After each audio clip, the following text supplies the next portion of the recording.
The Granny Who Wasn't Like Other Grannies by Denis. Tim loved his granny, but sometimes he wished she were like other grannies. Other grannies did granny things, like knitting and sewing and reading, but not Tim's granny. It wasn't using the old bed in the front garden as a trampoline that upset Tim, although that was bad enough. It wasn't even that she'd go-karted across Mr. Green's lawn and churned up all his grass. Tim had coped with that. What had upset Tim most was when Granny had done handstands in the high street. Passers-by had tutted and said, "Look at that Granny, she's showing her knickers." This had made Tim go red. "I'll have a word with her today," said Tim. "I'll invite her to tea, then I'll ask her to behave like other grannies." Granny arrived as usual on her motorbike. Brum, brum, brum, brum. "Oh dear, she's so noisy," sighed Tim. "Hey, look!" Tim's friends laughed as they pointed to Granny's motorbike. "Grannies don't ride motorbikes," they said. "This one does," smiled Tim's granny. Before Tim had a chance to say anything, Granny dragged him off to the park to watch the football match. She rattled her football rattle and jumped up and down and cheered. Tim tried to pretend he wasn't with her. Before long, Granny had joined the players on the pitch. She kicked the ball much harder than anyone else. "Yes!" everyone shouted as Granny scored the winning goal. The footballers lifted her up and chanted, "We are the champions!" Granny chanted along with them. Tim looked around to see if anyone he knew was looking. Then Granny remembered the fairground on the far side of the park.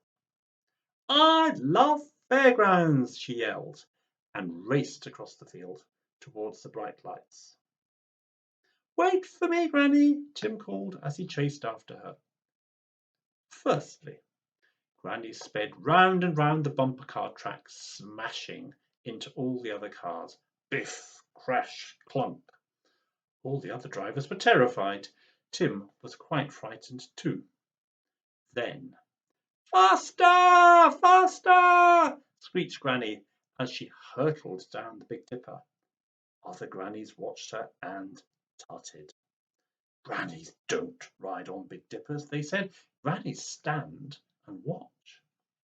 Finally, all the other grannies and their grandchildren screamed as their carriages on the ghost train brushed past the spiders, skeletons, and ghosts.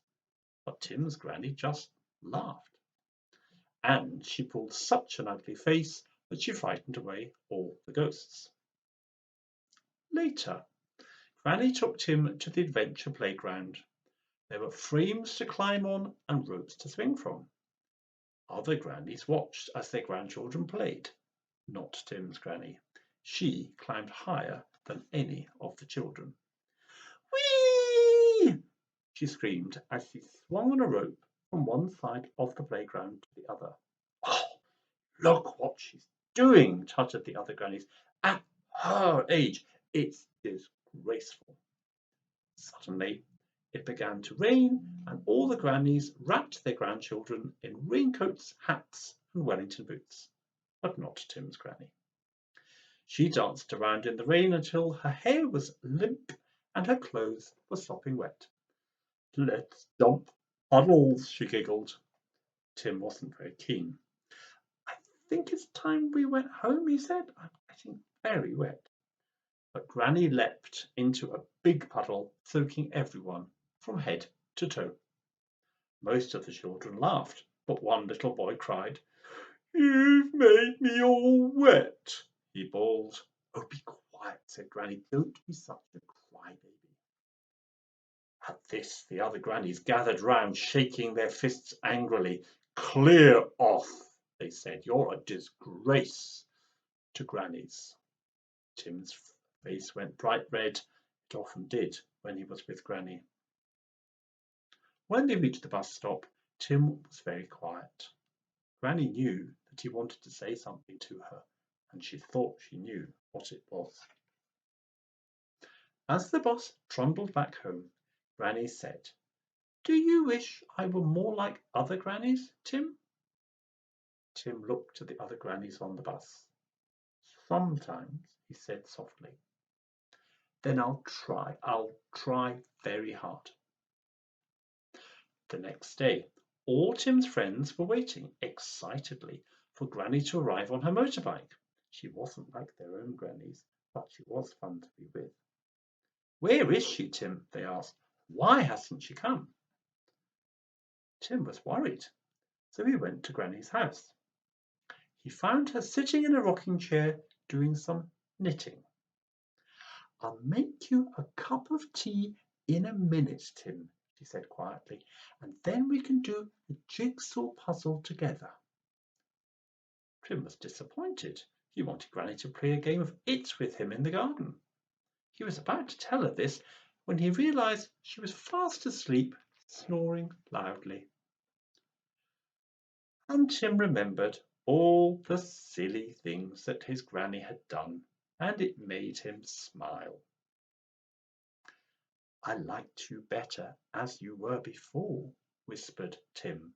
"I don't want an ordinary Granny. I want my special Granny." Granny leapt up from her rocking chair and cartwheeled across the floor. "I hoped you'd say that," she laughed.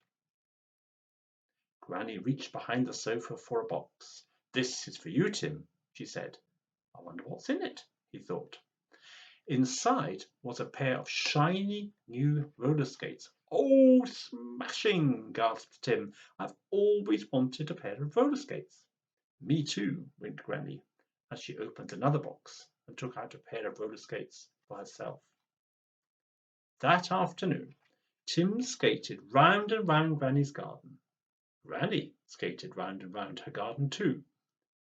"You may not be like other grannies," laughed Tim, "but I don't care. I love you just the way you are." The end.